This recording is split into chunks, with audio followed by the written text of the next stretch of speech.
The skyscrapers of Novara Prime glistened under the pale morning suns, glass and metal stretching toward the heavens like monuments to ambition. Inside one such tower, the Xeratech Corporation conducted its daily affairs, cold efficiency mixed with relentless hierarchy. On the 40th floor, the reception desk shone like an altar to order, manned by a poised alien clerk with perfect scales and a voice that purred like engineered silk. It was here that strangers came to beg for work. Most rejected within minutes. She entered hesitantly, her feet bare against the smooth marble floor, clothes little more than frayed rags hanging loosely on her frame. Her skin shimmered a deep sapphire blue, marred by dust and signs of hardship, and her eyes carried both defiance and fear. Every step she took seemed to echo louder than the traffic of the lobby. The receptionist's gaze sharpened, narrowing with the cruelty of someone who enjoyed their power over the desperate. "Identification," the receptionist demanded flatly, her tone laced with mockery. When the young alien woman fumbled to retrieve a worn datapad, the clerk snorted, tapping her manicured claws against the desk. "Outdated. Invalid. You've wasted my time." A few visitors in the waiting area snickered, and the girl's cheeks flushed a darker hue. She muttered an apology, clutching her datapad as if it were the last piece of dignity she owned. The laughter spread, subtle but cutting. A pair of suited executives glanced her way and chuckled, murmuring about street rats and charity cases. She tried to steady her breathing, reminding herself why she had come. Hunger had driven her across city sectors, through checkpoints, past hostile stares. All she wanted was a chance to work, any work at all. And yet even here the doors seemed to slam shut before she could knock. Behind her the main entrance opened with a hiss of hydraulics, and a tall human strode in. His hair was streaked with sun and time, his jacket tailored with subtle authority, and his presence carried weight without arrogance.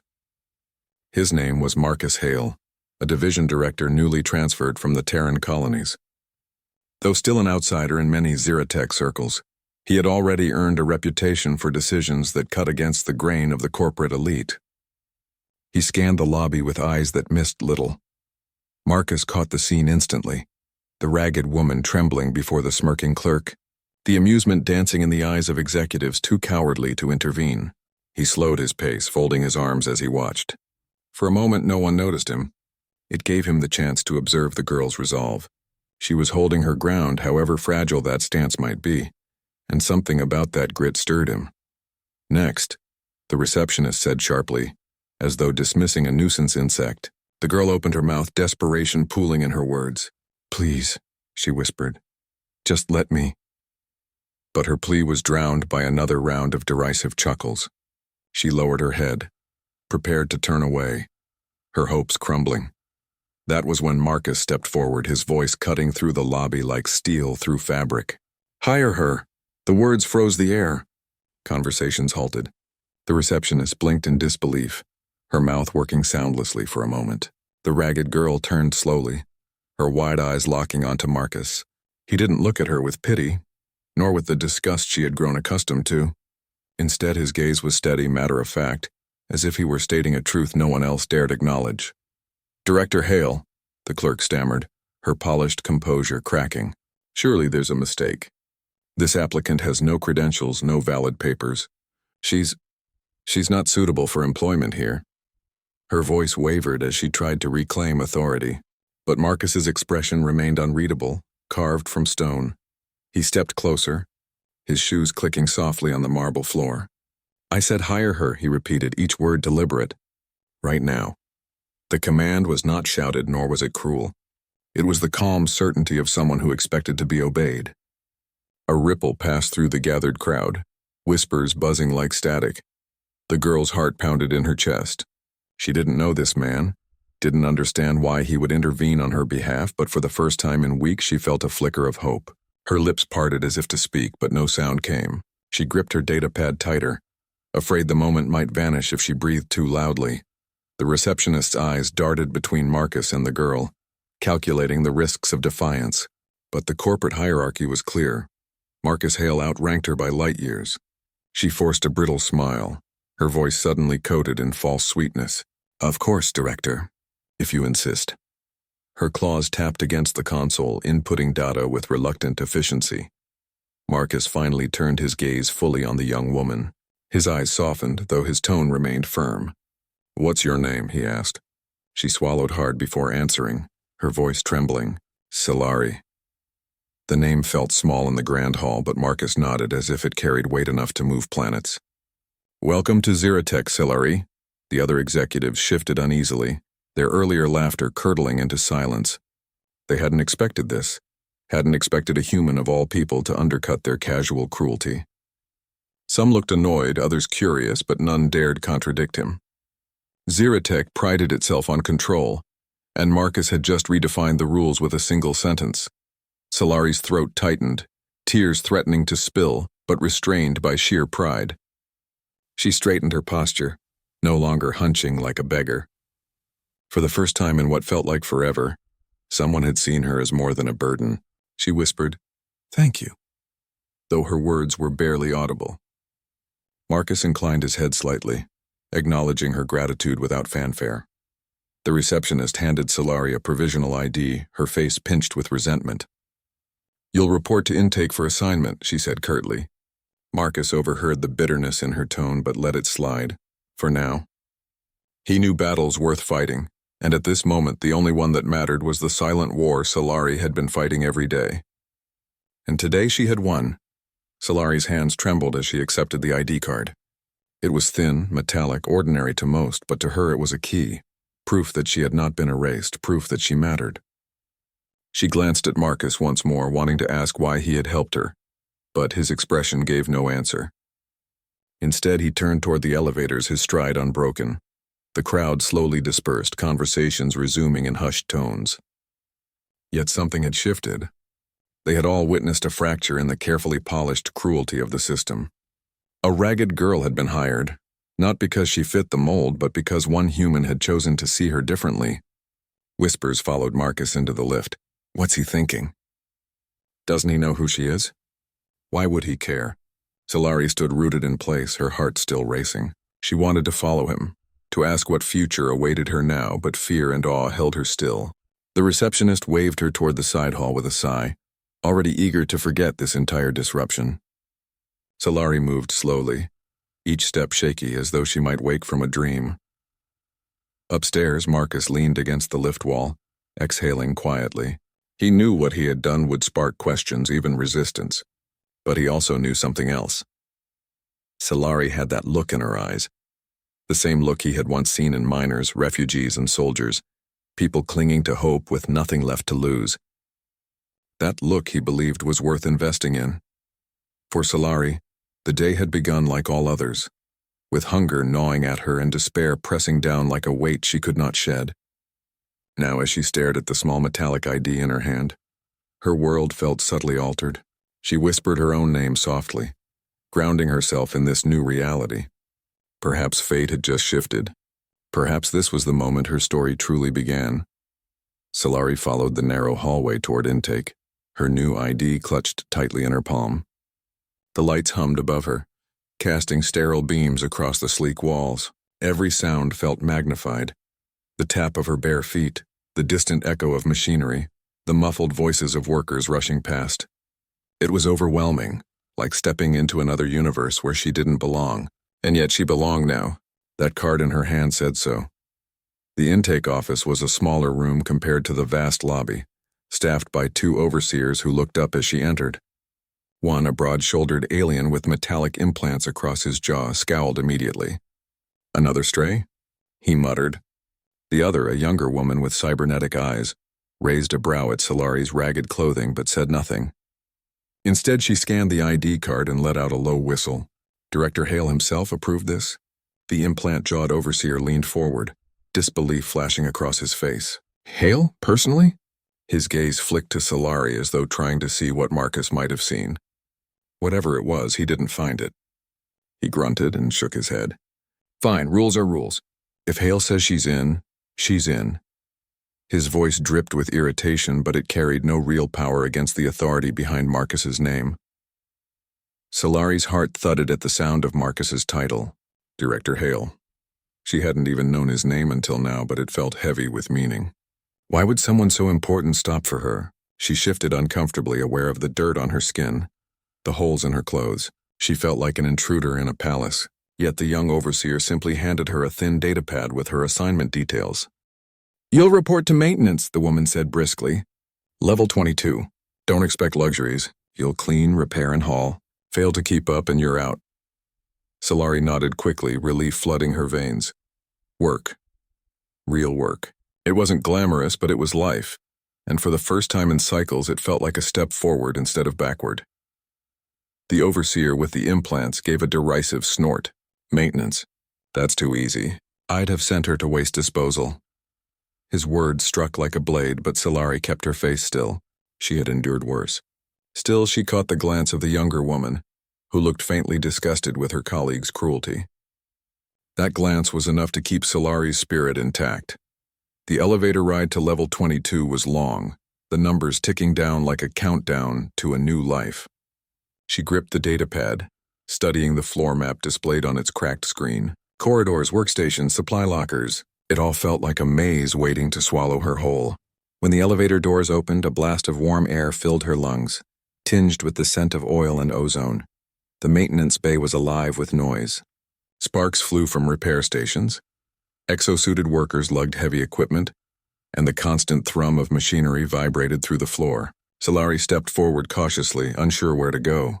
She drew stairs immediately, workers pausing mid-task to eye her ragged outfit and unsteady movements. The whispers began quiet but sharp. Another charity case. "Look at those rags.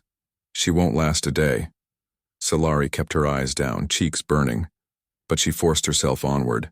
Her datapad led her to a supply desk where a grizzled foreman, his skin etched with scars, stood sorting tools. He looked up, scanning her quickly. For a moment she braced for more ridicule, but instead he simply grunted. "New, yes," Solari said softly. "Solari." She held out her ID like a lifeline. The foreman scanned it, brows raising slightly. "Director Hale approved, huh? Interesting." He tossed her a pair of work gloves that landed against her chest. "You'll need those. Don't lose them." The gloves were old and frayed, but to Solari they felt like armor. She pulled them on, the material rough against her skin but comforting in its weight. The foreman pointed toward a row of cluttered benches. "Start there. Tools are scattered. Organize them, log what's missing. Don't screw it up." His voice was curt but not unkind. She moved quickly to the benches, her fingers trembling as she sorted wrenches, plasma cutters, and coiled cables. It wasn't glamorous, but it gave her focus. For the first time, no one was pushing her away. She could contribute even in small ways. With each tool she logged, the tightness in her chest eased slightly. She could prove herself here. Hours passed. Sweat dampened her ragged shirt, smearing streaks of grime across her skin. Her arms ached, but she didn't stop. Workers occasionally glanced her way, some smirking, others curious. A few muttered bets on how long she'd last. But Solari ignored them all, losing herself in the rhythm of work. It grounded her, tethering her to something real. Then came the accident. A stack of crates toppled nearby, the crash echoing through the bay. A worker cried out as a heavy container pinned his leg. Solari froze for an instant, panic rising, but then she moved. Without hesitation, she dropped her tools and ran to the worker's side. Others hesitated, shouting for medics, fumbling with the crates. Solari wedged herself beneath the edge of the container, straining with all her strength. Her muscles screamed, sweat pouring, but she refused to let go. "Lift!" she shouted, surprising herself with the command. Two others finally rushed forward, and together they heaved the crate off the man's leg. The injured worker gasped, clutching his limb as medics arrived. Solari stepped back, her chest heaving, arms trembling from exertion. Whispers rippled through the bay again, but this time they weren't mocking. They were startled, impressed. A ragged girl had reacted faster than anyone else. She had acted when others froze. The foreman approached, his scarred face unreadable. He studied her silently for a long moment, then gave a single nod. "Good instincts," he said gruffly.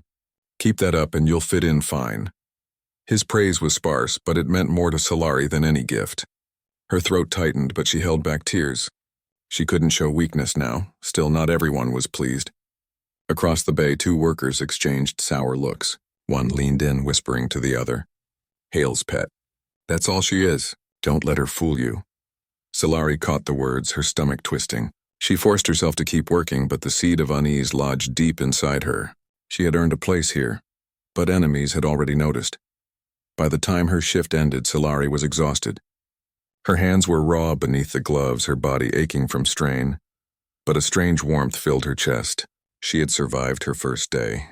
More than that, she had contributed, saved someone, proven she wasn't useless. She walked toward the dormitory hall with unsteady steps, but her head was a little higher than before. The dorms were small, cramped quarters stacked along narrow corridors. Solari found her assigned room. A single cot, a thin blanket, a locker barely big enough for her meager belongings. Yet when she sat on the cot and looked at the ID still clutched in her hand, she felt a flicker of something she hadn't known in years. Safety. Fragile, temporary, but real. As she lay back, exhaustion pulling at her, Marcus's face drifted into her mind. His voice echoed, "Hire her." Right now. She still didn't understand why he had chosen to help her, but the memory was enough to steady her. Perhaps he saw something she couldn't see in herself yet. Sleep tugged her down, but not before one final thought settled into her chest like a seed taking root.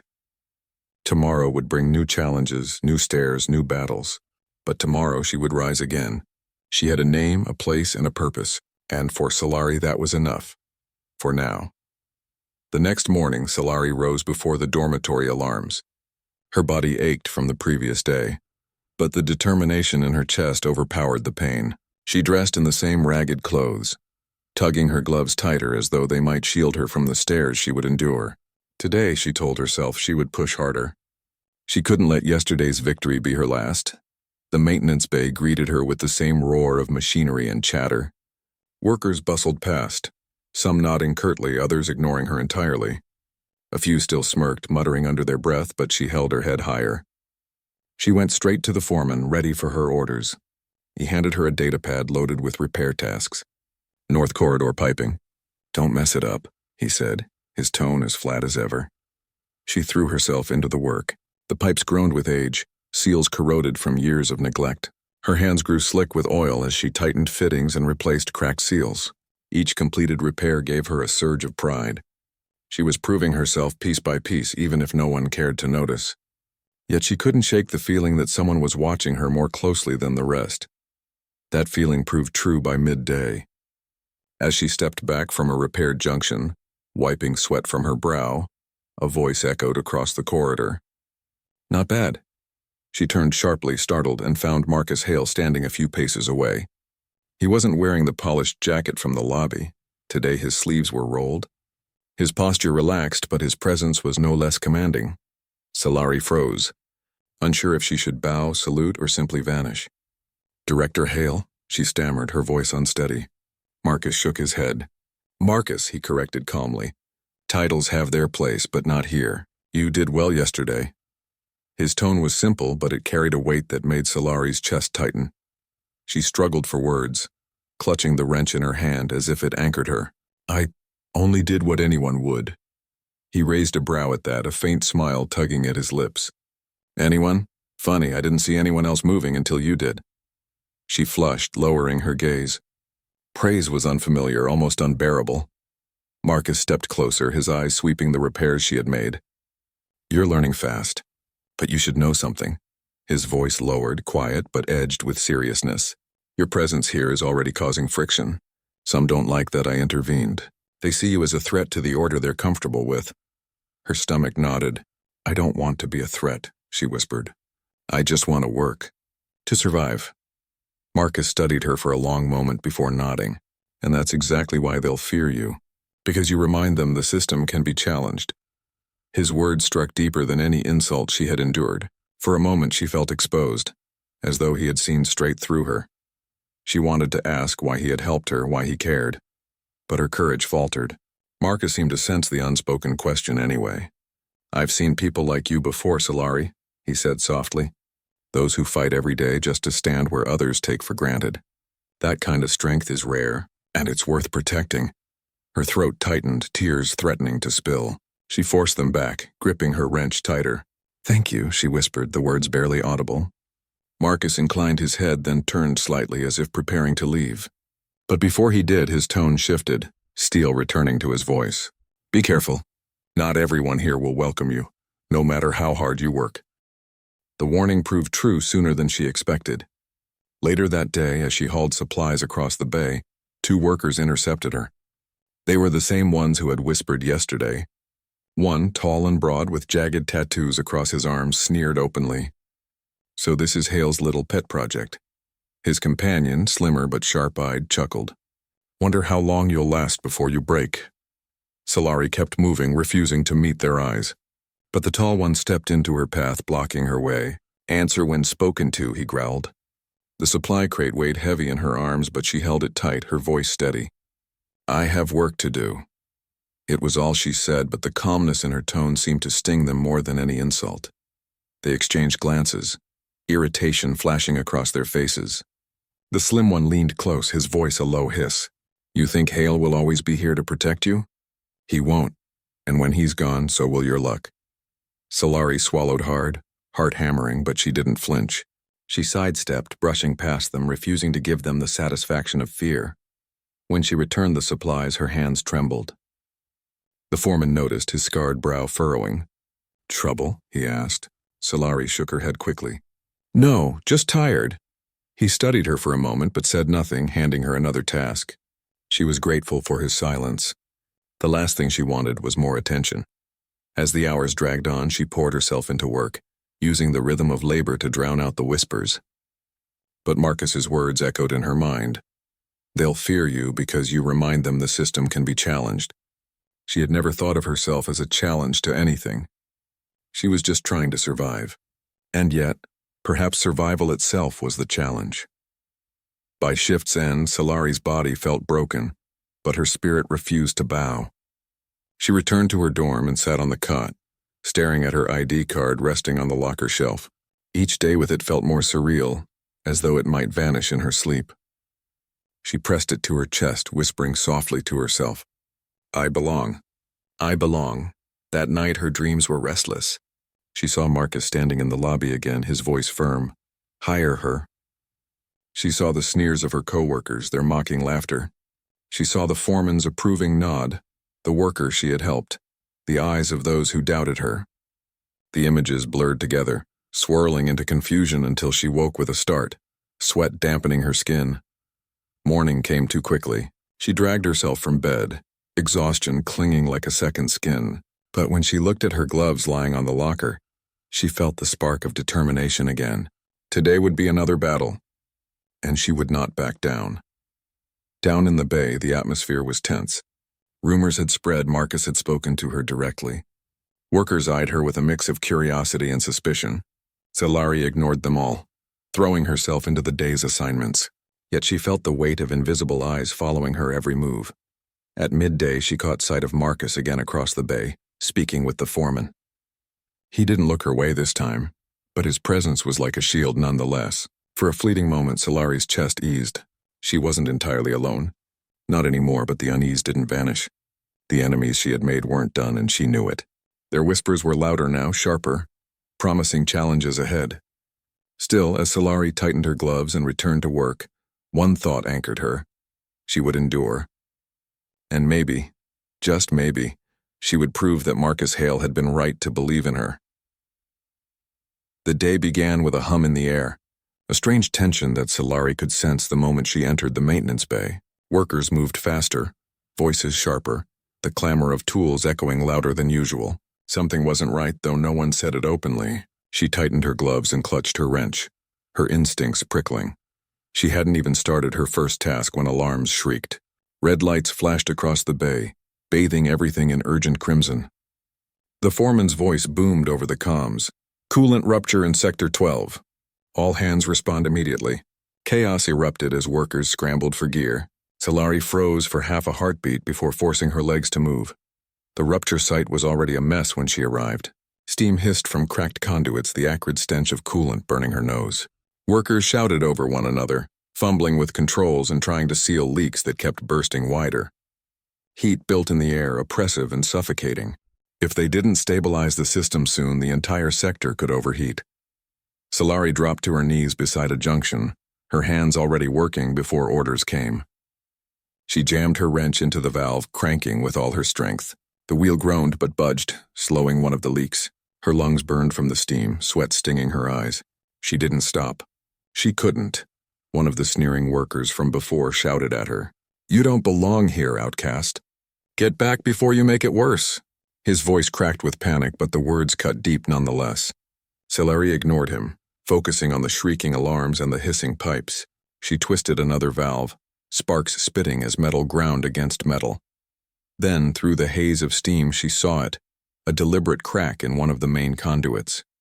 This wasn't just wear or neglect. Someone had sabotaged the system. Her stomach turned cold, but there was no time to process. If it gave way, the entire sector could collapse, she shouted, voice hoarse but firm. "That conduit's compromised. Reinforce it now." Most ignored her, too consumed by their own panic, but the foreman caught her words. He barked orders, sending 2 workers to brace the line. Solari crawled closer, gripping her tools, determination hardening into fire. The heat was unbearable. Her gloves grew slick with sweat, slipping as she tightened bolts. A burst of steam scalded her forearm, and she cried out but didn't stop. Every muscle screamed, but she forced her body to obey. She wasn't just working, she was fighting. A deafening crack split the air. The sabotaged conduit shuddered violently, threatening to explode. Workers staggered back in fear, but Solari surged forward. She grabbed a length of steel bracing and jammed it against the rupture, her body straining to hold it in place. Pain lanced through her arms, but she held on, screaming from the effort. The foreman's voice bellowed, "Seal it, now!" The others rushed to weld the bracing while Solari's weight kept it steady. Sparks rained over her, burning her skin, but she refused to move. She was the anchor, the shield, the one thing between survival and disaster. At last, the welders sealed the brace. The conduit stabilized, the hiss of steam fading into silence. The alarms cut off, replaced by the heavy sound of ragged breathing. Solari collapsed backward, chest heaving, her body trembling from exhaustion. The bay smelled of scorched metal and sweat. But they had done it. They had survived. For a long moment, no one spoke. Then the foreman strode forward, his scarred face grim but his voice steady. "If she hadn't acted, we'd be dead." His words rang through the bay, silencing whispers. Eyes turned to Solari, not with mockery this time, but with something else. Something like respect. The 2 saboteurs weren't hard to spot. Fear flickered in their eyes as realization spread among the crew. They slipped away into the crowd, but Solari caught the look. She knew this wasn't over. They had tried to break her and nearly cost everyone their lives. Later, when the bay had settled, Marcus arrived. His gaze swept the scene, lingering on the scorched conduits, the shaken workers, and finally on Solari. She stood unsteady but unbroken, her gloves charred, her arms blistered. His jaw tightened, a storm of emotions flickering behind his eyes. He approached her slowly, his voice low so only she could hear. "They'll talk about this, Solari. What you did today, it changes things." She shook her head, her throat raw. "I didn't do it for them, I just couldn't let everyone die." Marcus studied her, then gave the smallest of nods. "And that is exactly why it matters." Rumors spread quickly. By evening, the story of the outcast who held back a rupture with her own strength had reached far beyond the bay. Some workers spoke her name with awe, others with unease, but no one ignored her anymore. She had become a figure they couldn't dismiss. Alone in her dorm, Solari traced the burns on her arms. The pain was sharp, but beneath it lay something new. Pride. She had endured scorn, sabotage, and fire, and she had stood her ground. Her hands trembled as she whispered again, "I belong." But this time it felt less like hope and more like truth. Marcus summoned her the next morning. She entered his office nervously, unsure of what awaited. He gestured for her to sit, his expression unreadable. "What happened yesterday wasn't just survival," he said. "It was leadership. And Zeratech needs that whether they admit it or not." Her eyes widened, fear mingling with disbelief. "Leadership? I'm just a worker." Marcus leaned forward, his gaze unwavering. "Not anymore. You've proven more than most who've worn these uniforms their whole lives. You can either hide from it or embrace it." Solari swallowed hard. The weight of his words pressed heavy on her chest. Leadership wasn't something she had ever dreamed of. She had only wanted to survive, to carve out a place in a world that rejected her. But now she had more than survival. She had purpose. She looked down at her blistered hands, then back into Marcus's eyes. "I'll try," she whispered. His lips curved into the faintest of smiles. "That's all I ask." As she left his office, the corridors felt different. The same stairs followed her, but they no longer pierced as they once had. Some eyes held grudging respect, others curiosity, a few even admiration. For the first time, Solari felt the tides of her life turning. The battle was far from over. Enemies still lurked, sabotage still lingered, and the path ahead was uncertain. But Solari no longer feared the fight. She had found her strength, her voice, her place, and no one, not even those who sought to break her, could take it away. That night, as the lights dimmed and the city of Ziratek glowed against the stars, Solari whispered into the quiet, "I belong, and I'll prove it." The words carried farther than she could imagine, their echo reaching into a future that was only just beginning.